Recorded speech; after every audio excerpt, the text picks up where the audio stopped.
India gate पर 50 साल से जलने वाली अमर जवान ज्योति को आज राष्ट्रीय वॉर मेमोरियल में उसका विलय कर दिया जाएगा। आज एक विशेष कार्यक्रम के दौरान अमर जवान ज्योति को राष्ट्रीय युद्ध स्मारक की मशाल में ही मिला दिया जाएगा और इस बार प्रधानमंत्री मोदी शहीद सैनिकों को श्रद्धांजलि देने के लिए राष्ट्रीय युद्ध स्मारक जाएंगे। 2019 में प्रधानमंत्री नरेंद्र मोदी ने ही राष्ट्रीय युद्ध स्मारक का उद्घाटन किया था। उस वक्त ही ये निर्णय ले लिया गया था कि अमर जवान ज्योति की मूल लौ अब यहीं पर जलाई जाएगी। राष्ट्रीय युद्ध स्मारक के निर्माण से पहले गणतंत्र दिवस पर राष्ट्र प्रमुख, सेना प्रमुख और अतिथि प्रतिनिधि अमर जवान ज्योति पर ही शहीद सैनिकों का सम्मान करते थे, लेकिन बाद में इस पूरी प्रक्रिया को राष्ट्रीय युद्ध स्मारक में कर दिया गया। अब सभी मौकों पर यहीं पर शहीदों के लिए श्रद्धांजलि और पुष्पांजलि समारोह आयोजित किए जाते हैं। तो आपको बता दें कि अमर जवान ज्योति जो पिछले 50 सालों से इंडिया गेट पे चल रही थी, आज उसका विलय नेशनल वॉर मेमोरियल में कर दिया जाएगा। यानी नेशनल वॉर मेमोरियल में यह अखंड ज्योति वहां भी जलती रहेगी और देश के शहीदों को श्रद्धांजलि देती हुई, सलाम करती हुई नजर आएगी। इंडिया गेट में 1972 से ये अमर जवान ज्योति जल रही थी, लेकिन 2019 को देश में नेशनल वॉर मेमोरियल, राष्ट्रीय युद्ध स्मारक का उद्घाटन किया गया था। उसी वक्त यह निर्णय लिया गया था कि अमर जवान ज्योति भी अब नेशनल वॉर मेमोरियल में ही उसका विलय कर दिया जाएगा। यह अखंड ज्योति अब वहां पर जलती हुई नजर आएगी।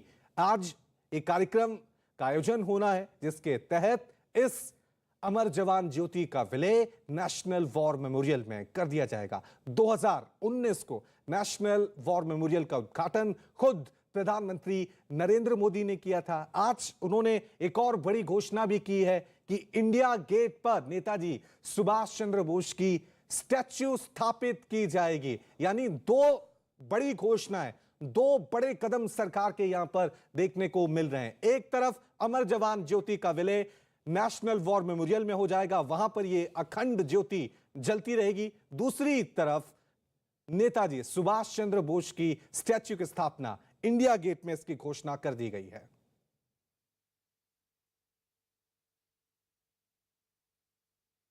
नए गौरव स्थलों पर सवाल उठाने वालों को पीएम मोदी ने जवाब भी दिया है और कहा है कि आजादी के बाद दिल्ली में कुछ गिने चुने परिवारों के लिए ही नवनिर्माण हुआ है, लेकिन आज देश उस संकीर्ण सोच को पीछे छोड़कर नए गौरव स्थलों का निर्माण कर रहा है। हमारे लिए हमारे पूर्वजों ने इतना कुछ छोड़ा है, लेकिन एक समय था जब हमारी धार्मिक सांस्कृतिक पहचान पर बात करने में संकोच किया जाता था। आजादी के बाद दिल्ली में कुछ गिने चुने परिवारों के लिए ही नवनिर्माण हुआ, लेकिन आज देश उस संकीर्ण सोच को पीछे छोड़कर नए गौरव स्थलों का निर्माण कर रहा है, उन्हें भव्यता दे रहा है। ये हमारी ही सरकार है जिसने दिल्ली में बाबा साहब मेमोरियल का निर्माण किया। ये हमारी ही सरकार है जिसने रामेश्वरम में एपीजे अब्दुल कलाम स्मारक को बनवाया। इसी तरह नेताजी सुभाष चंद्र बोस और श्यामजी कृष्ण वर्मा जैसे महापुरुषों के साथ जुड़े हुए स्थानों को भव्यता दी गई है। तो इंडिया गेट पर 50 साल से जलने वाली अमर जवान ज्योति को आज राष्ट्रीय वॉर मेमोरियल में उसका विलय कर दिया जाएगा। आज एक विशेष कार्यक्रम के दौरान अमर जवान ज्योति को राष्ट्रीय युद्ध स्मारक की मशाल में ही मिला दिया जाएगा और इस बार प्रधानमंत्री मोदी शहीद सैनिकों को श्रद्धांजलि देने के लिए राष्ट्रीय युद्ध स्मारक जाएंगे। 2019 में प्रधानमंत्री नरेंद्र मोदी ने ही नेशनल वॉर मेमोरियल का उद्घाटन किया था। उस वक्त ही यह निर्णय ले लिया गया था कि अमर जवान ज्योति की जो मूल लौ है वो यहीं पर जलाई जाएगी। नेशनल वॉर मेमोरियल के निर्माण से पहले गणतंत्र दिवस पर जितने भी राष्ट्र प्रमुख, सेना प्रमुख, अतिथि प्रतिनिधि अमर जवान ज्योति पर ही शहीद सैनिकों को सम्मान करते थे, लेकिन बाद में इस पूरी प्रक्रिया को नेशनल वॉर मेमोरियल में ही शिफ्ट कर दिया गया। वहीं पूर्व सेनाध्यक्ष वेद मलिक ने भी इस मुद्दे पर ट्वीट किया है। उन्होंने क्या कुछ कहा है वो भी आपको बता दें। स्वाभाविक बात यह है कि राष्ट्रीय युद्ध स्मारक की स्थापना हो चुकी है और शहीद हुए सैनिकों की याद और सम्मान से संबंधित सभी समारोह वहां आयोजित किए जा रहे हैं।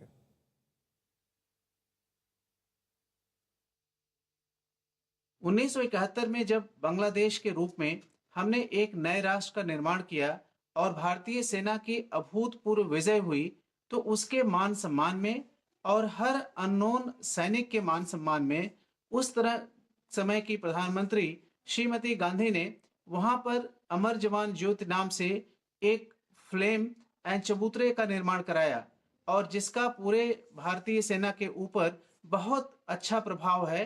नेशनल वॉर मेमोरियल में जो ज्योति जलनी है, अगर वह इंडिया गेट पे जल रही ज्योति को मर्ज करके आगे बढ़ाई जाती है तो इसमें कोई बुराई नहीं है और यह एक प्रगतिशील कदम है। यह राष्ट्रीय समर स्मारक उन सभी जवानों की स्मृति में है जो 1947 से आज तक अनेक युद्धों में देश के लिए लड़े। वे मरकर भी अमर हैं। उन्हें श्रद्धांजलि। जो अमर जवान ज्योति है वो अब इंडिया गेट के नीचे के में नहीं रहेगी, बल्कि जो नया राष्ट्रीय स्मारक है, युद्ध स्मारक, वहां पर जाकर उसमें विलीन हो जाएगी। जो अमर जवान ज्योति जो है, अब इसको उसी के अंदर मर्ज कर दिया जाएगा, इसको बुझाया नहीं जाएगा। ये बिल्कुल सही फैसला है, क्योंकि देखिए नेशनल वॉर मेमोरियल होता है और उसके अंदर हमारे जितने जवान जो भी जवान कहीं पे भी शहीद हुआ है उसके लिए ये बनाया गया है। और वहाँ पे जो इंडिपेंडेंस के बाद हमारे जो है आज तक जितने हमारे शहीद हुए हैं जवान, उनके नाम भी वहाँ लिखे गए हैं।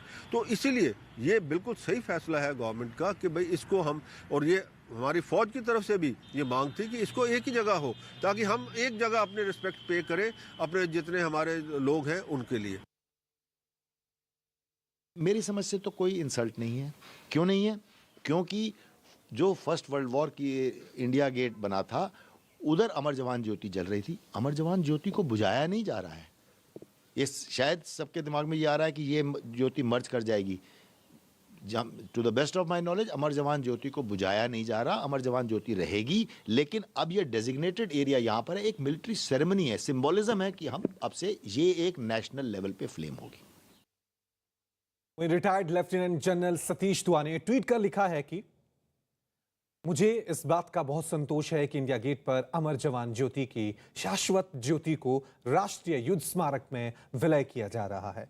जिसने राष्ट्रीय युद्ध स्मारक का डिजाइन किया और निर्माण किया है, मैं इस विचार के साथ रहा हूं कि इंडिया गेट प्रथम विश्व युद्ध में शहीद हुए वीरों का स्मारक है। अमर जवान ज्योति को 1972 में जोड़ा गया क्योंकि हमारे पास दूसरा स्मारक नहीं था। राष्ट्रीय युद्ध स्मारक स्वतंत्रता के बाद शहीद हुए वीरों को श्रद्धांजलि है। सभी श्रद्धांजलि समारोह पहले ही राष्ट्रीय युद्ध स्मारक में स्थानांतरित हो चुके हैं।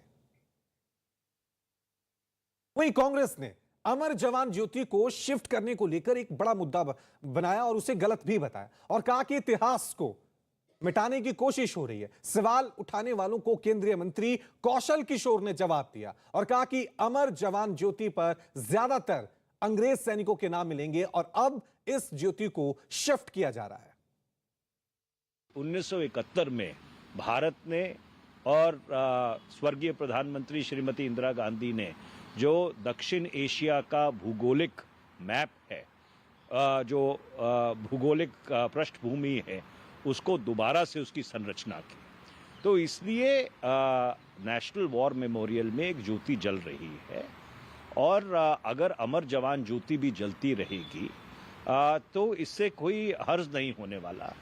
राहुल जी से मेरा अनुरोध है कि वो इंडिया गेट पे जा करके जिन लोगों के नाम लिखे हैं उनको एक बार पढ़ लें और पढ़ने के बाद उसमें देखें ज़्यादातर अंग्रेज सैनिकों के नाम उसमें मिलेंगे और ये जो जी अमर शहीद जीवन ज्योति, वो ज्योति जो जल रही थी वहाँ पर, उसे बुझाया नहीं जा रहा है, उसे शिफ्ट किया जा रहा है।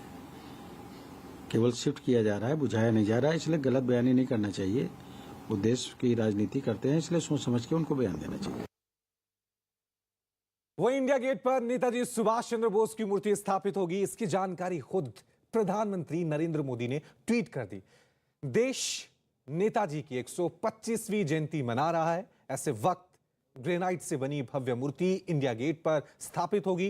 प्रधानमंत्री खुद 23 जनवरी को होलोग्राम प्रतिमा का अनावरण करेंगे। तो खुद आज प्रधानमंत्री नरेंद्र मोदी ने इसकी घोषणा की है कि इंडिया गेट पर नेताजी सुभाष चंद्र बोस की स्टैच्यू स्थापित की जाएगी, उनकी मूर्ति स्थापित की जाएगी। 23 जनवरी को होलोग्राम मूर्ति का अनावरण किया जाएगा। इंडिया गेट यानी जहां आज एक तरफ अमर जवान ज्योति को देश के नेशनल वॉर मेमोरियल में शिफ्ट किया जा रहा है, वहां पर उसका विलय हो रहा है। दूसरी तरफ खुद सरकार ने एक और बड़ी घोषणा की। प्रधानमंत्री मोदी ने ऐलान करते हुए कहा कि इंडिया गेट पर नेताजी सुभाष चंद्र बोस की स्टैच्यू स्थापित की जाएगी। पीएम मोदी ने ट्वीट कर लिखा कि ऐसे समय में जब पूरा देश नेताजी सुभाष चंद्र बोस की 125वीं जयंती मना रहा है, मुझे यह बताते हुए खुशी हो रही है कि ग्रेनाइट से बनी उनकी भव्य प्रतिमा इंडिया गेट पर स्थापित की जाएगी। यह उनके प्रति भारत की ऋणी होने का प्रतीक होगा। वहीं पीएम ने एक और ट्वीट लिखा कि जब तक नेताजी बोस की भव्य प्रतिमा पूरी नहीं हो जाती, तब तक उनकी होलोग्राम प्रतिमा उसी स्थान पर मौजूद रहेगी। मैं नेताजी की जयंती 23 जनवरी को होलोग्राम प्रतिमा का अनावरण करूंगा।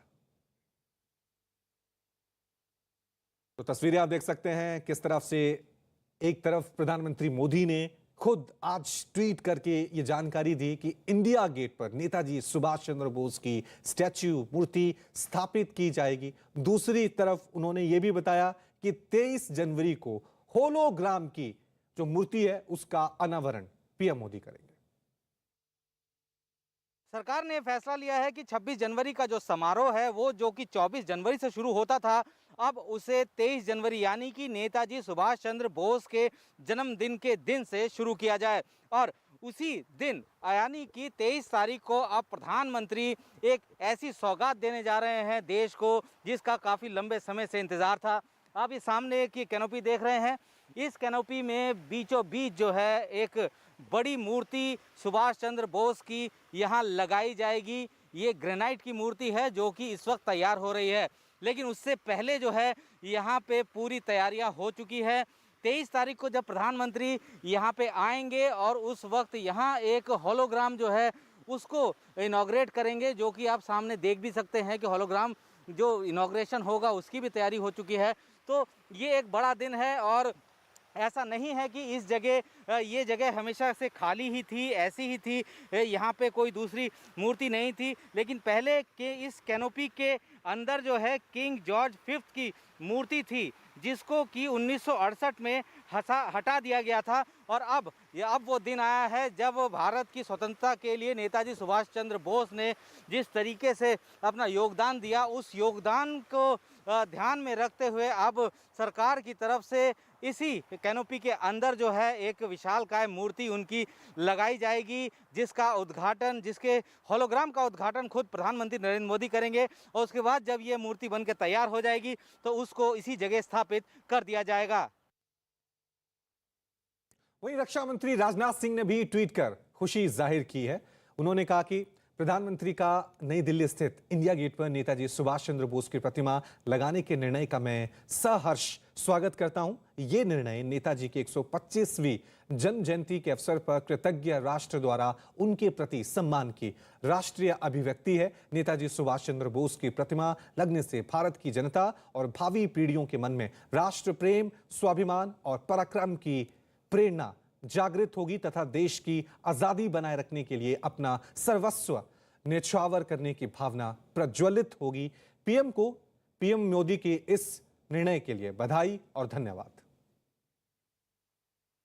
गृह मंत्री अमित शाह ने भी ट्वीट कर इंडिया गेट पर नेताजी की मूर्ति पर खुशी जताई है। उन्होंने कहा कि पूरे देश के लिए बड़ी खुशखबरी है। आज पीएम मोदी ने घोषणा की कि नई दिल्ली के प्रतिष्ठित इंडिया गेट पर नेताजी सुभाष चंद्र बोस की भव्य प्रतिमा स्थापित की जाएगी। ये महान नेताजी को एक उचित श्रद्धांजलि है जिन्होंने भारत की आजादी के लिए सब कुछ दिया। नेताजी भारत की सच्ची ताकत और संकल्प के प्रतीक हैं। भारत के वीर सपूत के अमर योगदान को भुलाने में कांग्रेस ने कोई कसर नहीं छोड़ी। प्रधानमंत्री का 125वीं जयंती पर इंडिया गेट पे नेताजी की प्रतिमा स्थापित करने का निर्णय हमारी आने वाली पीढ़ियों को प्रेरित करेगा।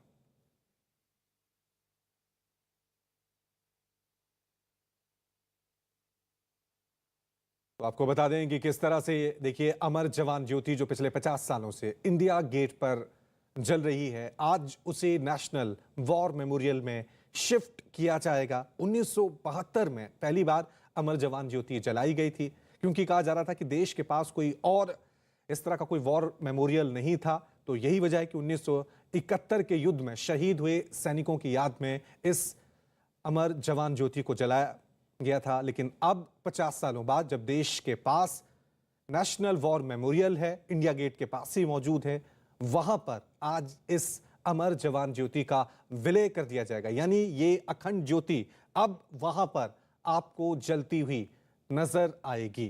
हालांकि इसको लेकर विपक्ष ने सवाल भी उठाए थे, लेकिन सरकार ने साफ तौर से कहा है कि अमर जवान ज्योति को बुझाया नहीं जा रहा है, बल्कि उसका विलय किया जा रहा है नेशनल वॉर मेमोरियल में। 1972 से ये अमर जवान ज्योति जलाई जा रही है। 26 जनवरी 1972 में इसका उद्घाटन हुआ था। इंडिया गेट के ठीक नीचे इस ज्योति को स्थापित किया गया है, जो अब नेशनल वॉर मेमोरियल में स्थापित होगी। उसका विलय आज हो जाएगा।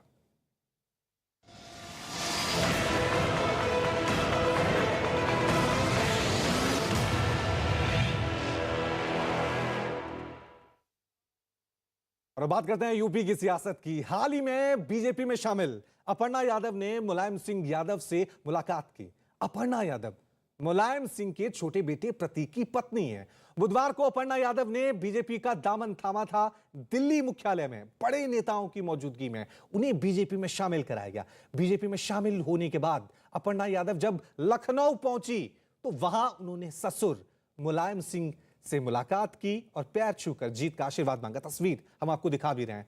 मुलायम से मुलाकात की तस्वीर अपर्णा यादव ने खुद ट्वीट की है। और बीजेपी में शामिल होने के तीसरे दिन अपर्णा ने मुलायम सिंह यादव से आशीर्वाद लिया। तस्वीरें हम आपको दिखा रहे हैं किस तरह से पहले अपर्णा यादव समाजवादी पार्टी का दामन छोड़कर बीजेपी में शामिल हुई। दिल्ली मुख्यालय में उनकी एंट्री हुई बीजेपी में। खुद deputy CM Keshav Prasad Maurya, BJP प्रदेश अध्यक्ष स्वतंत्र देव उस मौके पर मौजूद थे। और दूसरी तस्वीर, यह तस्वीर बड़ी दिलचस्प है, क्योंकि इस तस्वीर के कई सियासी मायने हैं। एक तरफ मुलायम सिंह यादव के बेटे अखिलेश यादव बीजेपी को हराने के लिए कोर कसर पूरा जोर लगाए हुए हैं, दावा कर रहे हैं कि इस बार समाजवादी पार्टी जीतेगी, 400 से ज्यादा सीटें आएंगी। दूसरी तरफ मुलायम सिंह यादव की बहू, उन्होंने बीजेपी का दामन थाम लिया है। वो भी अपने ससुर के पास पहुंची और उन्होंने भी यहां पर जीत का आशीर्वाद मांगा है। हालांकि मुलायम सिंह यादव आशीर्वाद देते हुए नजर आ रहे हैं, लेकिन क्या उन्होंने बीजेपी को विजय भव का आशीर्वाद दिया होगा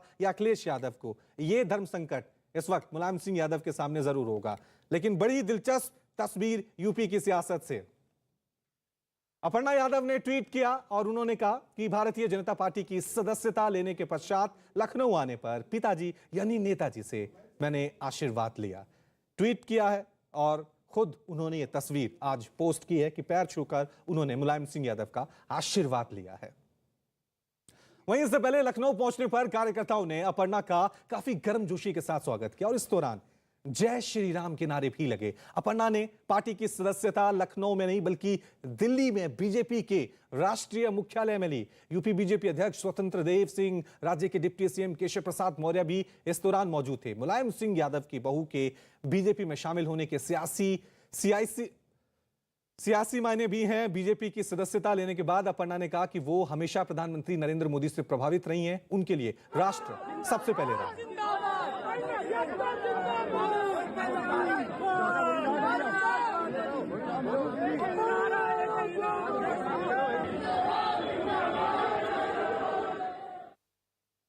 अपर्णा के बीजेपी में शामिल होने पर बीजेपी के तरफ से संगीत सोम ने अखिलेश यादव पर जमकर निशाना साधा है। संगीत सोम ने दावा किया कि अपर्णा मुलायम के कहने पर बीजेपी में शामिल हुई हैं। इसके पीछे उन्होंने क्या वजह बताई, सुनिए जरा। अपर्णा यादव के भाजपा में शामिल होने के बाद उत्तर प्रदेश की राजनीति में नया समीकरण फिट हुआ है। आप क्या मानते हैं कि अखिलेश यादव अपना घर भी खो रहे हैं? देखिए, समाजवादी पार्टी के लोग और खासतौर से अखिलेश यादव जी का परिवार भी मान चुका है कि बढ़ता हुआ भारतीय जनता पार्टी का जनाधार अब रुक नहीं रहा है और सब लोग सुरक्षित वहीं हैं। चूंकि बहन बेटियों की इज्जत समाजवादी पार्टी के शासन में कभी सुरक्षित नहीं रह सकती, इसलिए सब उधर जा रहे हैं। और आपको ताज्जुब नहीं होगा, बहुत बड़े बड़े लोग भी जल्दी आ रहे हैं उधर से। आज एक नई तस्वीर सामने आई है, मुलायम सिंह अपर्णा को आशीर्वाद दे रहे हैं। क्या आपको लगता है कि मुलायम सिंह के आशीर्वाद के साथ वो भाजपा में शामिल हुई? बिल्कुल, मुलायम सिंह जी ने सबको बता दिया है कि यहाँ अखिलेश यादव जी के रहते हुए किसी का सम्मान नहीं हो सकता। आप जाइए, भारतीय जनता पार्टी में आपका सम्मान होगा, आप सब जाइए। मुलायम सिंह भेज रहे हैं उसको। तो समाजवादी कुनबे में सेंधमारी के लिए बीजेपी मुलायम परिवार और खासकर अखिलेश यादव को जिम्मेदार ठहरा रही। बीजेपी नेता और यूपी बीजेपी ज्वाइनिंग कमेटी के चेयरमैन लक्ष्मीकांत वाजपेयी के मुताबिक जिनका समाजवादी परिवार से मोह भंग हो जाता है वो बीजेपी की ओर चला आता है। हमारे साथ इस वक्त मौजूद है लक्ष्मीकांत वाजपेयी। सर, कल अखिलेश यादव ने सीधे सीधे हमला किया बीजेपी पर, कहा कि समाजवादी पार्टी किसी का परिवार नहीं तोड़ती है, बीजेपी तोड़ती है। मैंने अभी पहले भी कहा था, हम परिवार नहीं तोड़ रहे, ना हमारी परिवार को तोड़ने की कोई मंशा। हम परिवार को एकजुट रखना चाहते हैं, लेकिन जिनसे अपना परिवार संभल नहीं रहा है, कोई व्यक्ति चौखट लांघ कर हमारे दरवाजे पर आ गया तो एक स्वाभाविक प्रक्रिया है कि हम उसका, अगर वो आपराधिक इतिहास नहीं तो हम उसका स्वागत करेंगे। सर, क्या कहते हैं, जैसे अपर्णा यादव आई तो क्या कहीं हुआ आपसे? प्रमोद गुप्ता भी हैं क्या? राष्ट्रवादी आंदोलन में शामिल होने के लिए आए हैं, वहां के व्यवहार से, वहां की परिस्थिति से ऊब कर आए हैं। वहीं समाजवादी पार्टी के अध्यक्ष अखिलेश यादव किस सीट से चुनाव लड़ेंगे यह तय हो गया है। अखिलेश ने 2 दिन पहले चुनाव लड़ने का ऐलान किया था और अब तय हो गया है कि वो मैनपुरी की करहल सीट से विधानसभा का चुनाव लड़ेंगे। अखिलेश यादव आजमगढ़ से लोकसभा सांसद हैं और पहली बार विधानसभा का चुनाव लड़ने जा रहे हैं। चुनाव लड़ने के ऐलान के बाद से ही आजमगढ़ समेत कई सीटों पर अखिलेश यादव के चुनाव लड़ने की चर्चा हो रही थी, लेकिन अब मैनपुरी की करहल सीट तय हो गई है। यानी अखिलेश यादव अब मैनपुरी की करहल सीट से विधानसभा चुनाव पहली बार लड़ने जा रहे हैं, क्योंकि इससे पहले अटकलें ये लगाई जा रही थी कि शायद हो सकता है कि अखिलेश यादव, क्योंकि आजमगढ़ से ये सांसद हैं, तो हो सकता है वहां से चुनाव लड़ें। लेकिन फिलहाल अखिलेश यादव ने यह फैसला किया है, पार्टी ने यह फैसला किया है कि अखिलेश यादव जो है, जहां सपा का गढ़ है, क्योंकि मैनपुरी सीट को सपा का गढ़ माना जाता है, करहल सीट से विधानसभा चुनाव लड़ेंगे।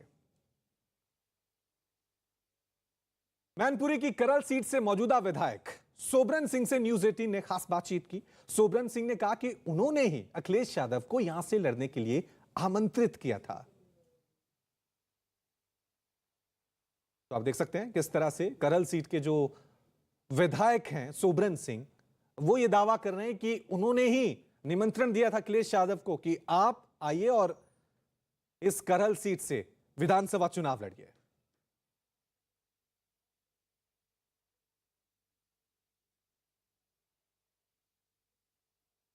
और इस वक्त हमारे साथ चंदन जजवाड़े करहल से जुड़ गए हैं। चंदन जी, क्योंकि अब ये इसकी घोषणा हो गई है, तमाम अटकलों पर खारिज लगी है कि अखिलेश यादव कहां से चुनाव लड़ेंगे, मैनपुरी की करहल सीट को उन्होंने चुना है, क्या माहौल नजर आ रहा है वहां पर अखिलेश यादव के इस चुनाव को लेकर? बिल्कुल, देखिए, करहल सीट अचानक ही चर्चा में आ गई और यहाँ हम देख रहे हैं कि अचानक ही यहाँ पर राजनीतिक सरगर्मी बढ़ गई है। कई लोग हमारे साथ हैं जो कि उनसे बात करेंगे और जानेंगे। ये बताइए कि आपको क्या लगता है, ये सीट चर्चा में आ गई है, कितनी बड़ी बात है, करहल में कितना बड़ा मुकाबला हो सकता है? 101% अखिलेश यादव जी को वोट करेंगे। 400 चीनी बहु पास जाएगी जो सीट करहल, 76 तहसील करहल। ये माना जा रहा है कि अखिलेश यादव एक सुरक्षित सीट देख करके यहाँ आए हैं। क्या लगता है कितनी सुरक्षित सीट है उनके लिए? नहीं, सुरक्षित सीट तो है ही, लेकिन कहीं यूपी में अगर वो चुनाव लड़ते हैं तो राष्ट्रीय अध्यक्ष जी जहाँ लड़ेंगे वहाँ जीतेंगे। और करहल से मैं ये विश्वास दिलाता हूँ, लाखों वोटों से उनकी जीत होगी। क्या लगता है, काफी लंबे समय से समाजवादी पार्टी का कब्जा रहा है करहल सीट पर, सैफई यहाँ से 4-5 किलोमीटर दूर है। विकास के ऐसे कौन से काम हुए जो आप लोग गिनाना चाहेंगे?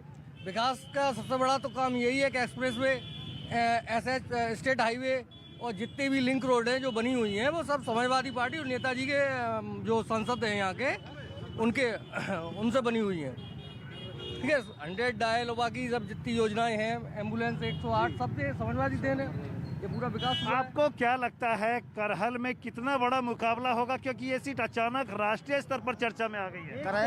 करहल में कहीं कोई मुकाबला नाम का कोई चीज ही नहीं है। ये समाजवादी नगरी है। यहाँ के नौजवान से लेके वृद्ध, नौजवानों से लेके बच्चा यहाँ का अखिलेश है। नौजवानों को क्या लगता है, क्या ऐसा बड़ा काम समाजवादी पार्टी ने किया है यहाँ पर?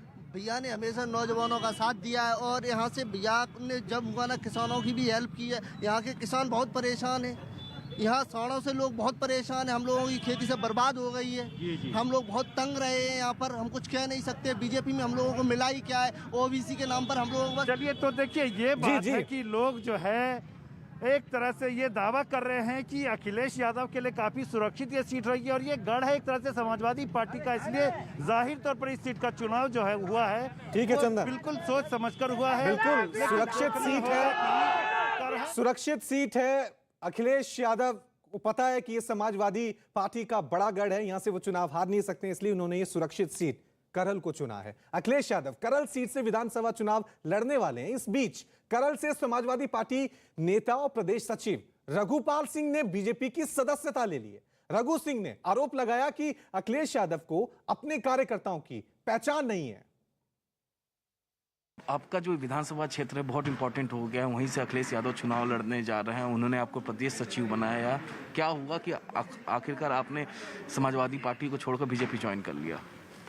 मैं कई दिनों से, मैं जब मुख्यमंत्री थे माननीय अखिलेश जी, इनके पास भी अपनी शिकायत लेकर गया था मैं, और मैंने इनसे कहा था कि मेरे साथ गलत व्यवहार हो रहा है, मेरे साथ FIR हो रही है, और मैंने जिन लोगों के नाम लिए थे तो उन्होंने मेरी बात ना सुन करके और ये कहा था कि उनके पास भी चले जाया करो जिनकी जिंदाबाद बोलते हो।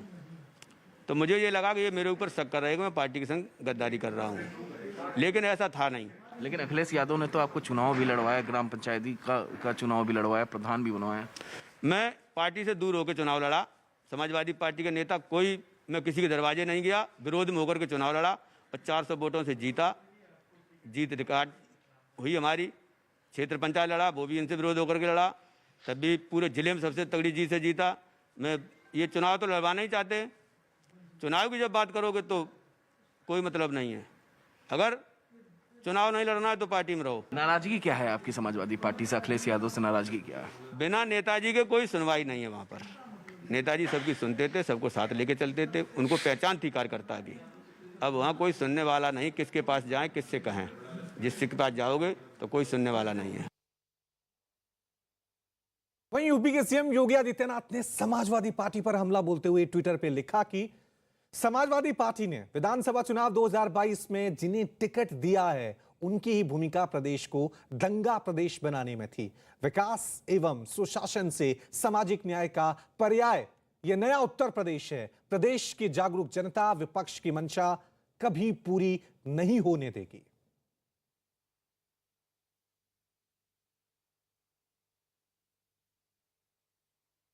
वहीं आजमगढ़ की बजाय मैनपुरी से अखिलेश यादव के चुनाव लड़ने पर आपको बता दें कि किस तरह से चर्चा लगातार लग रही है, क्योंकि पहले यह कहा जा रहा था कि शायद हो सकता है कि वो आजमगढ़ से वहां पर चुनाव लड़ेंगे, लेकिन अब यह तय हो गया है। ये तस्वीरें देखिए, लाइव तस्वीरें हम आपको सीएम योगी आदित्यनाथ की दिखा रहे हैं। किस तरह से सीएम योगी आदित्यनाथ आप देख सकते हैं, उनके साथ बीजेपी प्रदेश अध्यक्ष स्वतंत्र देव भी मौजूद हैं। 10 फरवरी को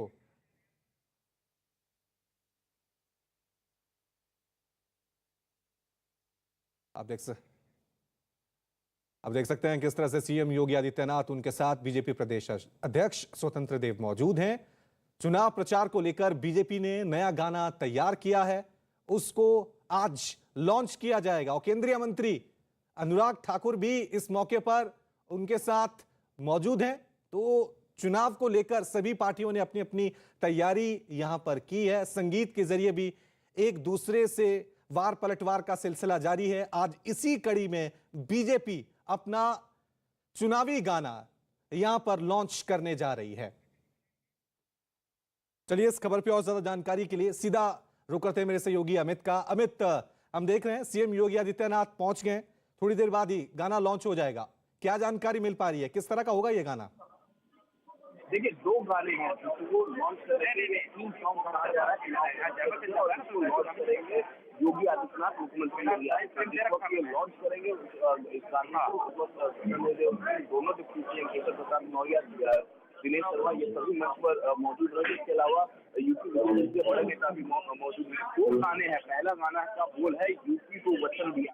ठीक है अमित, आपके पास लौटेंगे हम। तो तस्वीरें हम आपको दिखा रहे हैं कि किस तरह से अब यहां पर संगीत के जरिए सियासी जंग देखने को मिल रही है। योगी आदित्यनाथ पहुंच चुके हैं, उनके साथ डिप्टी सीएम केशव प्रसाद मौर्य, साथ में बीजेपी प्रदेश अध्यक्ष स्वतंत्र देव और साथ में केंद्रीय मंत्री अनुराग ठाकुर, जिनको चुनाव प्रभारी भी बनाया गया है। और इस तरह से आज संगीत के जरिए समाजवादी पार्टी पर निशाना साधने की कोशिश की जाएगी, क्योंकि थोड़ी देर बाद ही यहां पर बीजेपी अपना चुनावी गाना लॉन्च करने जा रही है। एक बार फिर सीधा रुक करते हैं मेरे सहयोगी अमित का। Amit, over to you. देखिए, दो चुनावी गाने आज लॉन्च किए जा रहे हैं यूपी बीजेपी की तरफ से, और मुख्यमंत्री योगी आदित्यनाथ समेत जितने भी बड़े नेता हैं यूपी बीजेपी के, दोनों डिप्टी सीएम केशव प्रसाद मौर्य, दिनेश शर्मा और बड़े नेता यहाँ पर मौजूद रहेंगे। जो दो गाने हैं जिनके बोल है हमने वचन दिया है, पहला गाना और दूसरा गाना UP plus Yogi equal to उपयोगी, ये दो गाने के बोल होंगे। इसको लॉन्च करेंगे जिस तरह से हमारे बीजेपी समाजवादी पार्टी गाने लॉन्च कर रही थी, तो उसी को अब काउंटर अटैक यहाँ पर बीजेपी की तरफ से किया जा रहा है। और ये दो जो गाने हैं ये आज लॉन्च किए जाएंगे। इसको थीम सॉन्ग कहा जा रहा है चुनाव के मद्देनजर, और यही गाने जो हैं वो ठीक है अमित, आप नजर बनाए रखें। देखना ये होगा कि किस तरह के ये दो गाने होंगे। कहा यह जा रहा है कि यूपी में योगी, शाहजहांपुर में प्रधानमंत्री मोदी ने भी नारा दिया था यूपी योगी यानी उपयोगी। चलिए खबरों में आगे बढ़ते हैं। हम सभी को एक प्रेरणा की आवश्यकता होती है जो हमें सर्वश्रेष्ठ प्राप्त करने के लिए हमेशा प्रोत्साहित करती है। हमारी पहल बायजूस यंग जीनियस में हमारे पास विभिन्न क्षेत्रों के कुछ महान सितारे आए जो बच्चों के लिए प्रेरणा थे। इस हफ्ते हमारे साथ जुड़े हैं singer composer Shankar Mahadevan. Please welcome Padmashri Shri Shankar Mahadevan.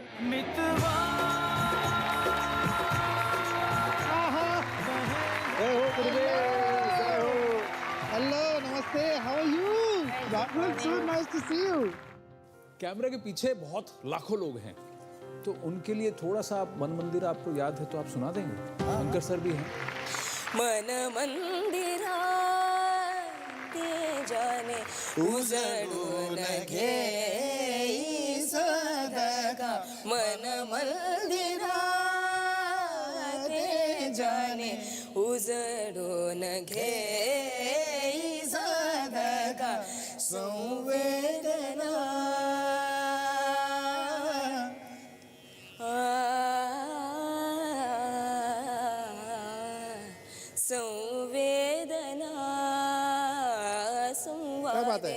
सहवेदना जबदाना, मन मंदिरा ते जाने उजड़ून घे साधका, मन मंदिरा। निध मगरे मगरे धनि धनि धनि धनि धनि ध ब ब नि धनि रे गानि निजरी मगरी रे रे म प नि द द प द द प म प प म ग म म ग रि ज नि ज रि म प ज नि द प म ग रे नि ध नि प द प नि ध नि प द प म प नि द प म ग रे म ग रि ध नि द म ग रि ध नि ध रि ने द प प प नि ध रि म ग रि ध नि ध रि म प म ग रि रि म प प प म म प प प प म म प द द प म प द द प म ग रि प म ग रि ज रि म प नि स नि द